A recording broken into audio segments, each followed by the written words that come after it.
이번 주 우리에게 주실 하나님의 말씀은 민수기 12장 1절부터 3절의 말씀입니다. 우리 함께 볼 말씀은 민수기 12장 1절부터 3절 말씀, 우리 세 절을 다 같이 합독하도록 하겠습니다. 모세가 구스 여자를 취하였더니 그 구스 여자를 취하였으므로 미리암과 아론이 모세를 비방하니라. 그들이 이르되 여호와께서 모세와만 말씀하셨느냐 우리와도 말씀하지 아니하셨느냐 하매 여호와께서 이 말을 들으셨더라. 이 사람 모세는 온유함이 지면의 모든 사람보다 더하더라. 아멘. 이번 주 우리가 함께 나눌 말씀의 제목은 온유함이 지면의 모든 사람보다입니다. 출애굽기 23장 16절에 보면은 맥추절을 지키라라고 했죠. 이는 추수할 그 첫 열매를 거둠으로 하나님께 영광 돌리는. 우리가 벌써 6개월이 지났습니다. 그리고 이제 오늘이 7월 첫 주인데요. 보통 맥주 감사주의를 얘기를 하면은 어떤 말을 하냐면은 한 해가 다 간 것 같다라는 얘기를 합니다. 왜냐하면은 보통 교회 이 안에 있으면은 이제 맥주 감사절 이후로 갖가지 수련회들이 있습니다. 보통 교회들이. 그러면은 수련회를 다 마치고 나면은 이제 휴가 기간을 거쳐서 이제 추석이 조금 있으면 옵니다. 그럼 추석이 지나면은 이제 한 해를 마감해야 되겠구나, 이런 시간이 오게 되어지죠. 여러분은 상반기에 어떤 은혜와 어떤 열매를 거두셨나요? 중요한 것은 우리가 눈에 보이는 응답 또는 눈에 보이는 고난의 시간표, 그 모든 것이 다 하나님의 응답 속에 있다는 것입니다. 하나님의 인도하심 속에 있다는 것입니다. 왜냐하면은 우리의 구원은, 그리고 구원하셨다는 것은 하나님이 우리와 함께 하신다는 것이고 우리를 주관하신다는 거거든요. 우리의 주인 되셨다는 거거든요. 그렇기 때문에 우리는 상반기를 생각할 때 사람에 따라서는 감사할 게 하나도 없는 것 같은데 라고 생각할 수도 있지만은 맥주 감사절로, 그렇죠? 지금까지 인도하셨고 앞으로도 인도하실 하나님을 바라보며 감사로 영광 돌리기를 축원드립니다. 제가 생각을 해봤어요. 제가 생각했던 대로 이제껏 된 것이 별로 없는 것 같아요. 근데 중요한 것은 내가 생각한 것보다 항상 더 좋은 것을 주셨습니다. 하나님은.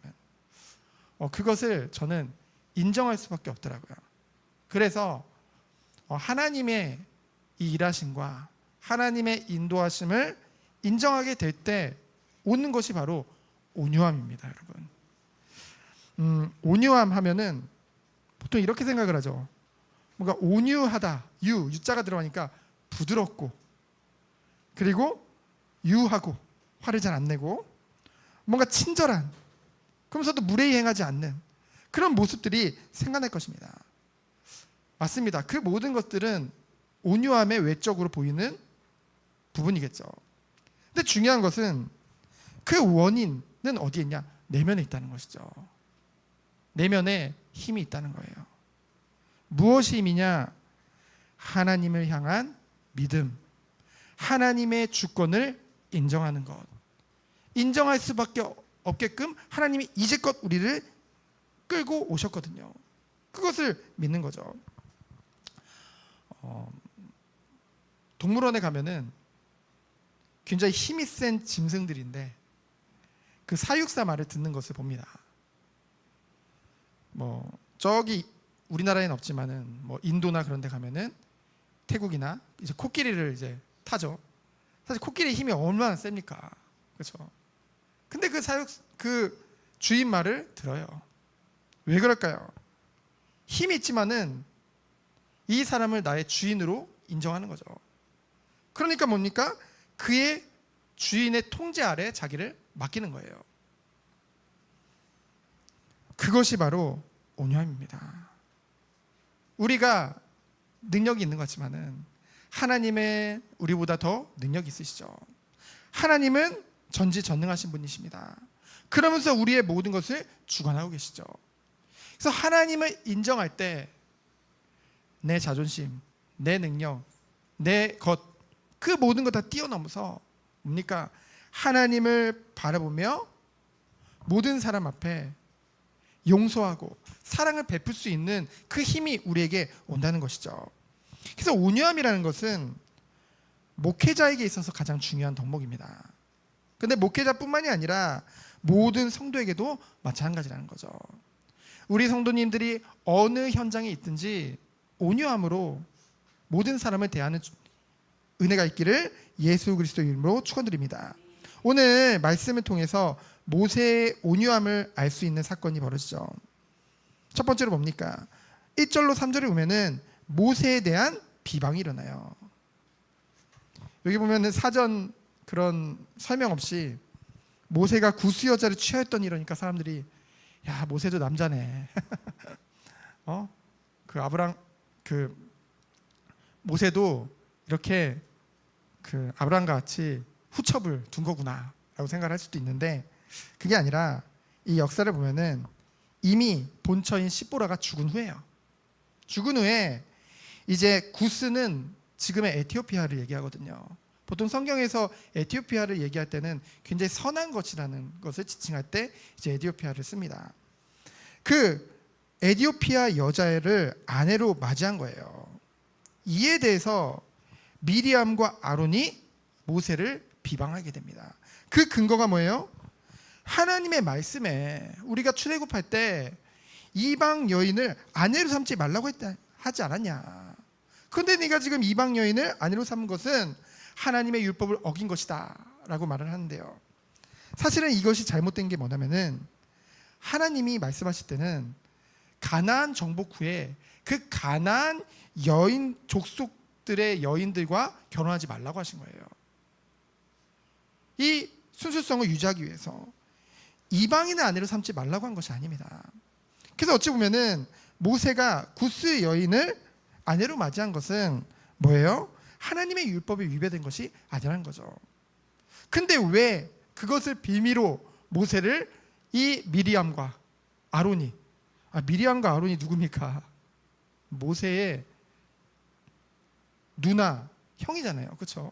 가장 가까워야 돼. 그 사람들이 왜 모세를 비방했을까요? 오늘 말씀에 보면은 보통은 성경에는 남자 이름이 먼저 나옵니다. 그렇죠? 근데 오늘 말씀에 보면은 미리암이 아론보다 이름이 먼저 나오죠.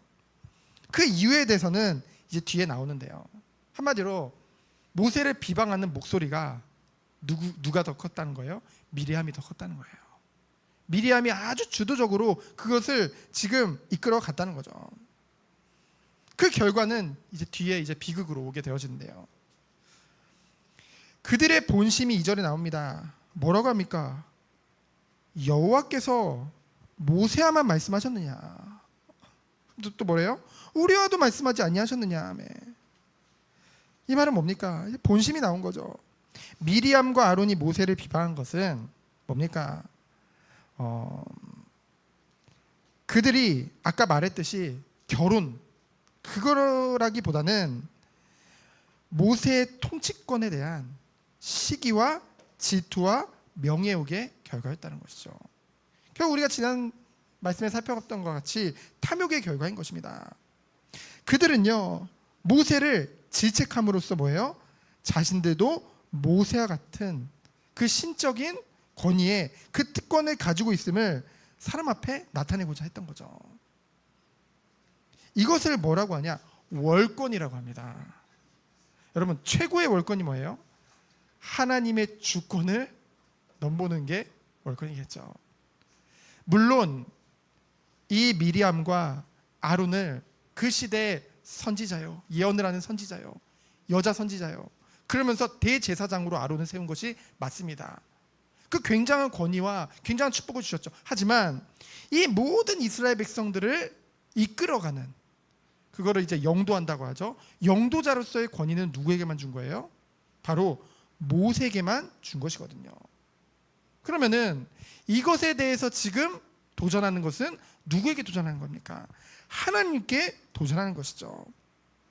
그래서 오늘 말씀에 보면 저는 이 구절을 보는데 되게 마음이 덜컹하더라고요. 뭐라 했냐면은 여호와께서 이 말을 들으셨더라. 여러분, 하나님은 우리의 모든 마음을 감찰하시는 하나님이시잖아요. 그 하나님이 우리의 마음을 모르시겠습니까? 그것이 어디서부터 왔는지.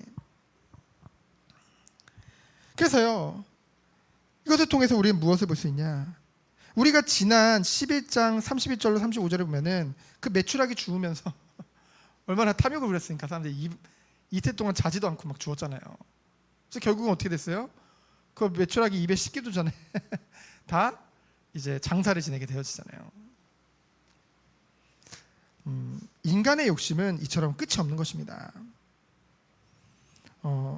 하나님께서는 분명히 그 메추라기를 줍는 이스라엘 백성들의 탐욕을 통해서 그 결과가 무엇인지 분명히 알려준 지 며칠이 지나지 않았는데 이러한 모습이 나온다는 거죠. 깨닫지 못한다는 거죠. 그래서 이들의 관심은 오직 뭡니까? 이 가나안 정복을 위한 행군이라는 역사적 과업과 그 하나님의 그 사명보다는 당장 개인의 명예와 실리를 먼저 생각한 거죠. 그래서 전 구속사적인 역사의식이 없이 그저 이기주의적으로 그런 행동을 할 수밖에 없었던 거예요.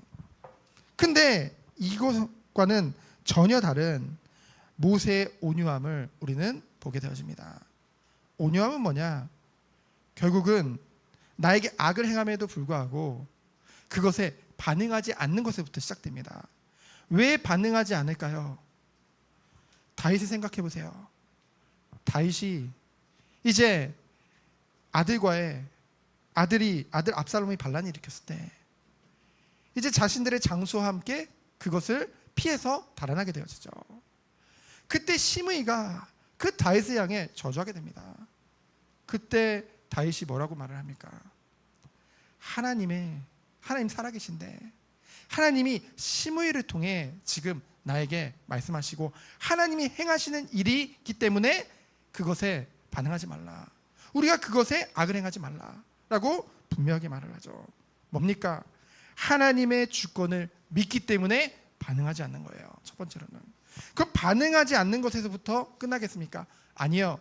도리어 나를 핍박하고 나를 방해하는 자들을 위해서 용서하고 사랑할 수 있는 것. 그것이 참된 하나님의 은혜를 가진 자의 모습인 줄 믿습니다. 그것이 모세에게 있었던 거예요. 그래서 두 번째로 뭡니까? 하나님께서 친히 모세를 변호하시고 그 모세를 비방하는 자들을 벌하시는 것을 우리는 보게 되어집니다. 4절에 보니까 여호와께서 갑자기란 말은 뭡니까? 생각지도 못한 그 타이밍에 하나님이 딱 나타나신 거예요. 그래서 뭐라고 말씀하십니까? 모세와 아론과 미리암에게 이르시되 너희 세 사람은 회막으로 나오라 하시니. 저는 이 장면을 보는데 광야가 학교잖아요. 학교에서 잘못하는 아이들이 있으면 야 누구누구 일로 나와봐. 그 장면이 생각났어요. 그리고 회막은 어디입니까? 하나님의 임재와 거룩함이 거하는 곳이잖아요.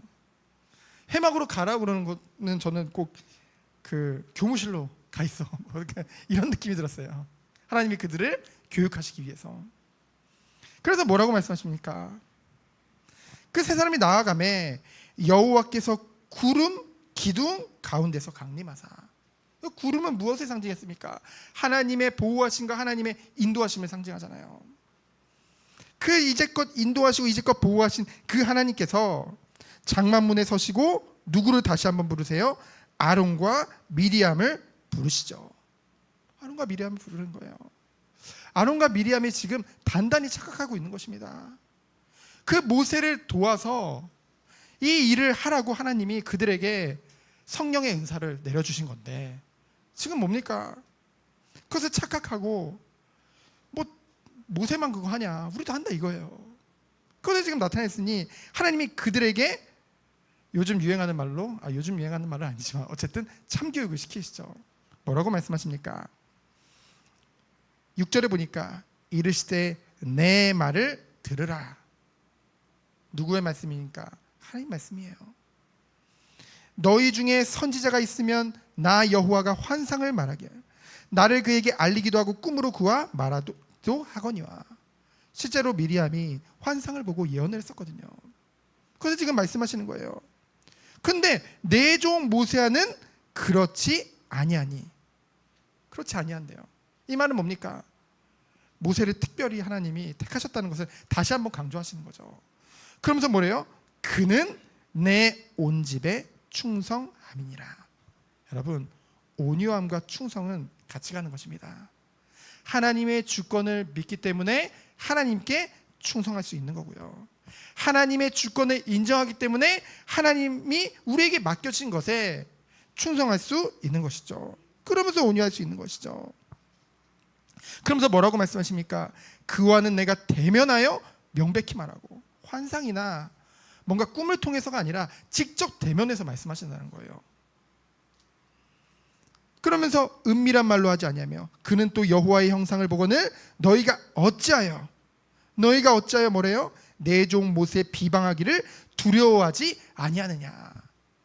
너희들이 정말로 하나님을 믿는다고 한다면은, 정말 하나님의 주권을 믿는다고 한다면은 어찌 하나님을 두려워하는 마음이 없이 하나님의 그 세우신 그 지도자를, 그리고 너희 서로 간에 왜 비방하느냐. 그것도 지금 말씀하신 것이죠. 여러분, 이것은 그 지도자만 말하는 것이 아닙니다. 교회 안에 모든 성도님들은 그리스도의 몸된 지체들이죠. 하나님이 생명을 바치기까지 사랑한 그런 주의 자녀들인 것입니다. 그럼 단 한 사람도 귀하지 않은 사람이 없는 거예요. 그렇죠? 서로 판단할 수 있는 것이 아닙니다. 복음의 반대는 판단이에요. 판단. 비난이에요. 비판이에요. 그렇게 갈 수밖에 없다는 것이죠. 정말 우리가 하나님을 믿는다고, 하나님의 은혜를 받은 자라고 한다면은 어떻게 할 수 있는 거예요? 정말로 그 모든 것을 마음에 품고 기도하며 정말 하나님을 경외하며, 하나님을 경외하기에 서로 사랑하며 나아가는 것이죠. 그것이 하나님이 원하시는 공동체인 줄 믿습니다. 그러면서 여호와께서는 뭐예요? 그들을 향하여 진노하시고. 모세는 그 전장만 해도 어땠습니까? 11장 10절로 15절에 보면은 속된 말로 마음이 너무 상해가지고, 속상해가지고, 하나님 왜 쟤들을 나한테 맡겨서 내가 쟤네 낳습니까? 나 얘네 더 이상 못 데리고 가겠어요. 차라리 날 죽여주세요. 이랬던 모세가 지금 하나님 앞에 정말 순종함으로, 온유함으로 정말 묵묵히 그 길을 가는 것을 우리는 보게 되어집니다. 단 며칠 사이에도 이처럼 바뀔 수 있다는 것이죠.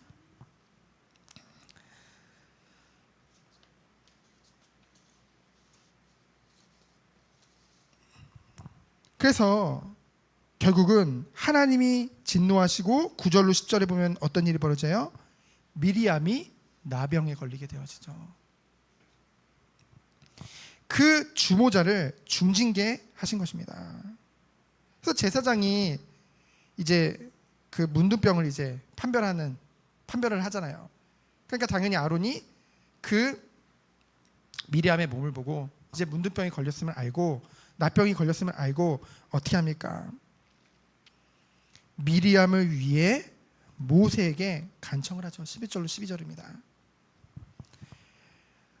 그들의 자세가 다시 한번 완전 바뀌었어요. 뭐라고 합니까?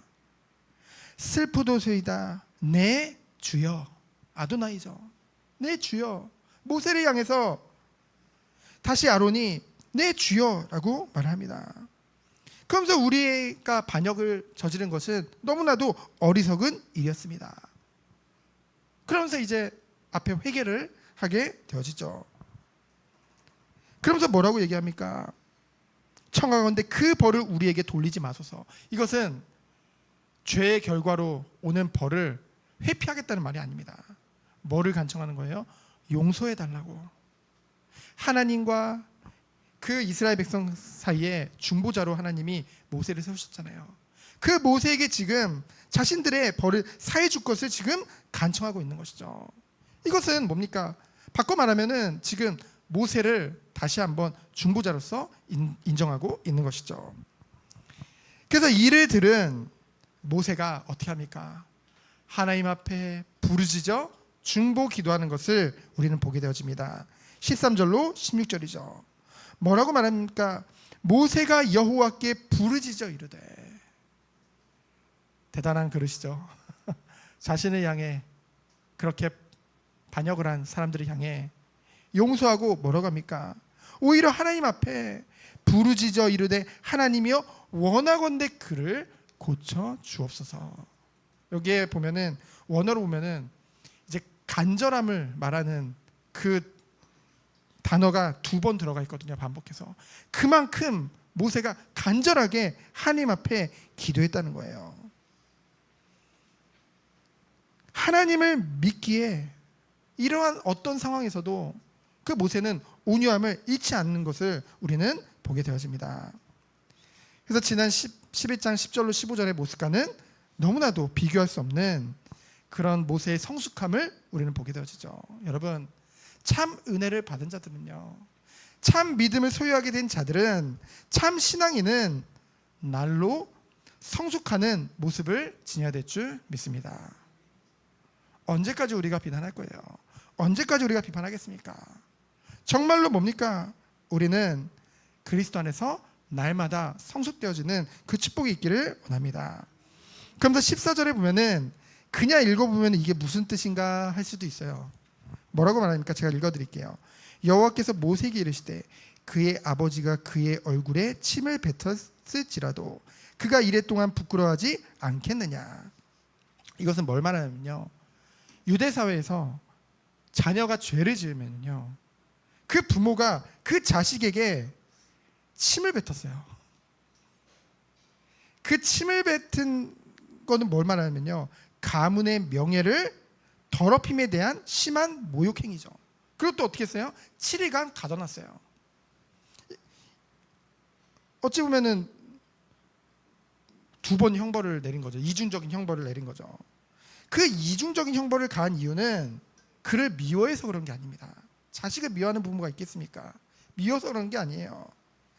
그 모욕을 더함으로 해서 그가 그의 죄를 더욱더 깊이 새기고 뭐예요?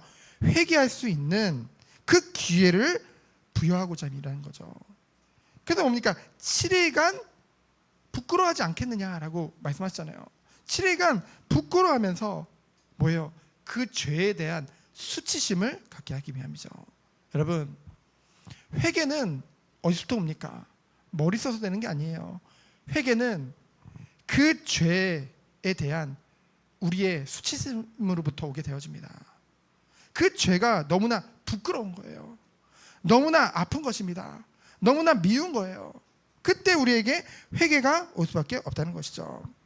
근데 여기서 키는 뭡니까? 하나님께서는 비록 연약함으로 인해서 범죄한 자라 할지라도 그 자식으로 비유한 건 뭐예요? 그 미리암과 아론을 여전히 하나님은 사랑하신다는 거죠.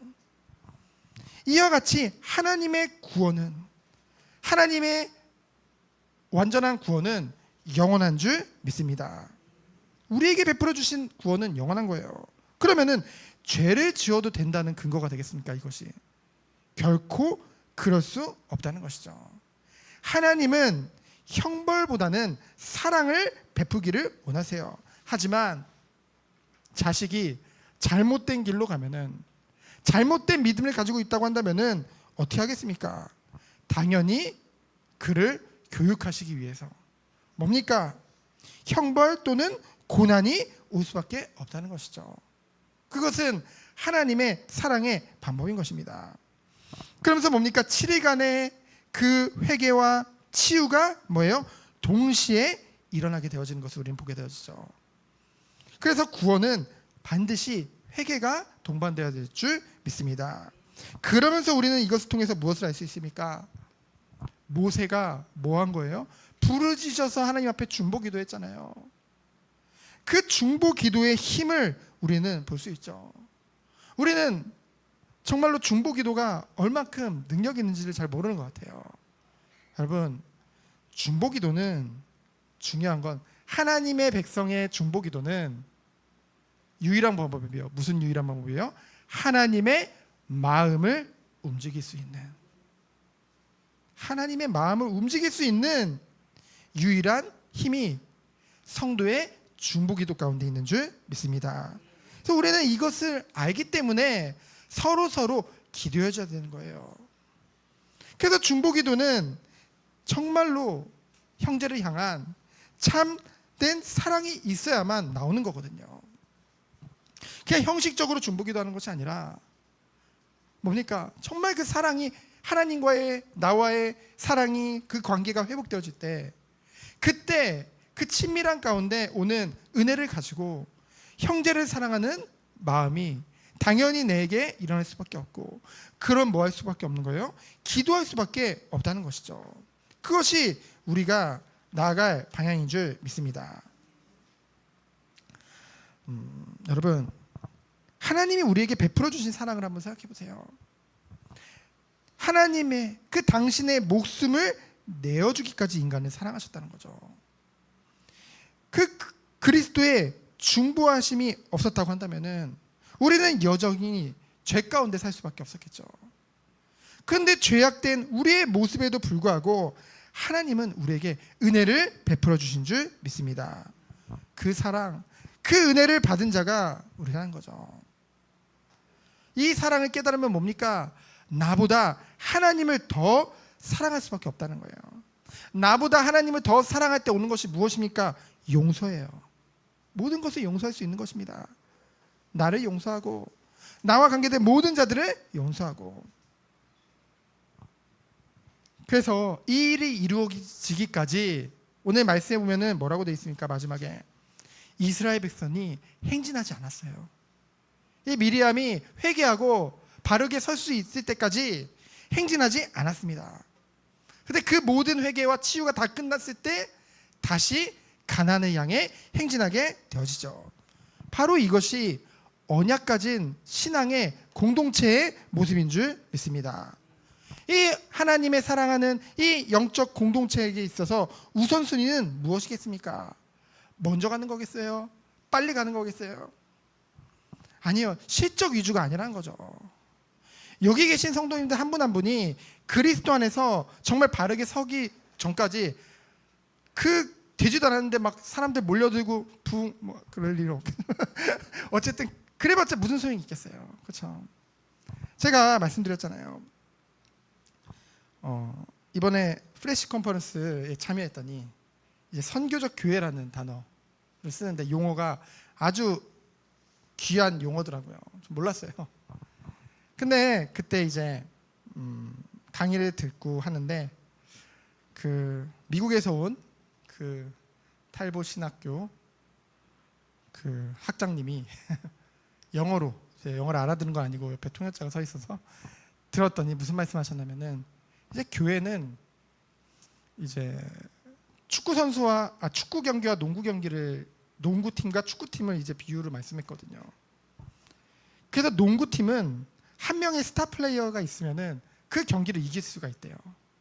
하지만 축구는 아무리 잘하는 사람 한 사람이 있다고 해도 뭐예요? 한 사람이 골을 넣기 위해서는 30번 이상의 패스가 필요하다고 합니다. 근데 그 사이에 저 같은 사람이 있으면 어떻게 되겠어요?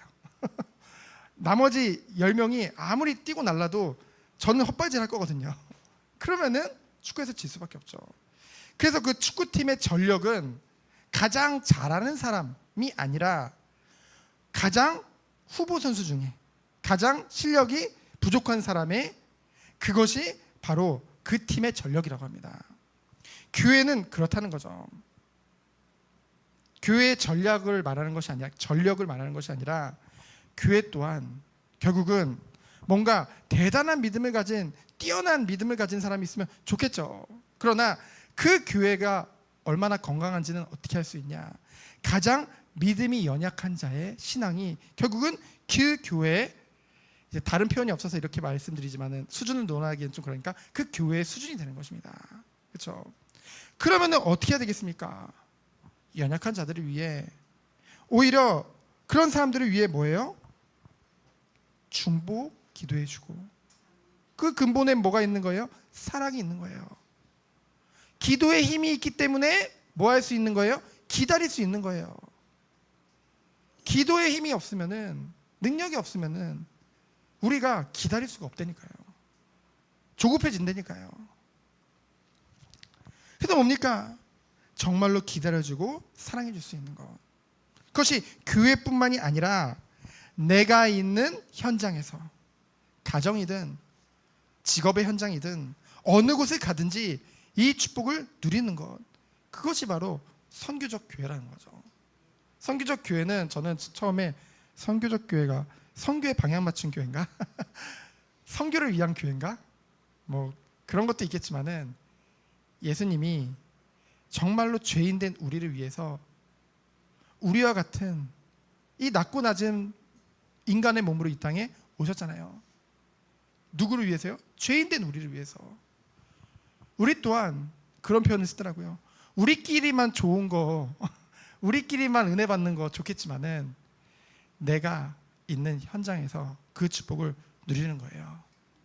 우리 현장에 믿지 않는 자들을 위해서 예수님이 낮아지시고, 예수님이 자신을 내준 바 되어지고, 섬김을 받으려 함이 아니라 도리어 섬기려 하고, 이러한 예수님 같은 삶을 우리가 있는 곳에서 살아가는 것, 살아내는 것, 그러기 위해서는 우리에게 뭐가 있어야 돼요? 힘이 있어야 된다는 것이죠. 그렇기 때문에 우리에게 중요한 것이 바로 예배인 것입니다. 하나님의 말씀인 것입니다. 그 축복이 있기를 예수 그리스도의 이름으로 축원드립니다. 그래서 이스라엘 공동체가 먼저 가지 않고, 쟤 죄 졌으니까 어쩐지 반역하든지 고소하다, 넌 거기 있어, 우리끼리 갈 거야가 아니라, 그 형제가 완전히 회복될 때까지 기다려주고, 더디더라도 함께 갔던 것 같이 우리 정원교회가 그 축복이 있기를 예수 그리스도의 이름으로 축원드립니다. 그래서 결론은 무엇입니까? 온유함은 하나님의 주권을 인정하는 것에서부터 시작되는 줄 믿습니다. 온유한 사람은 어떤 축복을 누리는 거예요? 성숙함. 그건 뭡니까? 삶에서 드러나는 거예요. 무엇을 통해서요? 사랑과 용서라는 그것을 통해서 이 개개인의 성숙함이 드러난다는 것이죠. 말씀 많이 한다고, 말씀 많이 깨달았다고, 그것이 아니라 사랑과 용서로부터 시작되어지는 것입니다. 그래서 나의 고집과 나의 기준과 나의 모든 것들을 꺾고 끊임없는 자기 부인을 통해 주님의 완전하신 통제 속으로 들어가는 우리 모든 성도님들 되어지기를 예수 그리스도 이름으로 축원드립니다. 시간 기도합니다. 하나님 감사합니다. 완전하시고 영원하신 주님을 바라보며 나아가는 언약 공동체의 축복을 누리는 정교회 되도록 주께서 축복하여 주옵소서.